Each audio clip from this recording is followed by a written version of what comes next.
Okay, let's talk about OpenAI's new tool, Prism. It's built to speed up scientific discovery. I mean, science is literally everywhere in our lives. But what about the tools scientists actually use? Yeah, that's the thing. A lot of the tools they're using haven't really changed in decades. So researchers are jumping between different apps all day. That's a huge drag on their focus. All that switching really slows things down.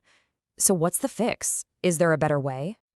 Well, OpenAI's answer is Prism. It's a brand new workspace made specifically for science.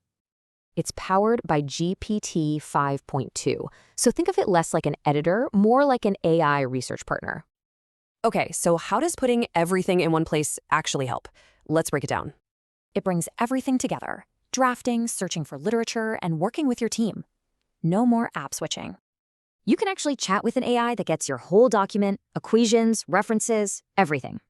And get this, it can turn a photo of a whiteboard into LaTeX code.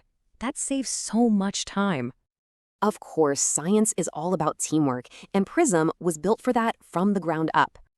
Yep, you can have unlimited collaborators on any project. No more annoying seat limits. So teams can focus on the actual research, not fighting with different file versions. And a big part of the mission here is just making these powerful tools available to everyone. That's why it's free. If you've got a ChatGPT account, you can use it. No cost.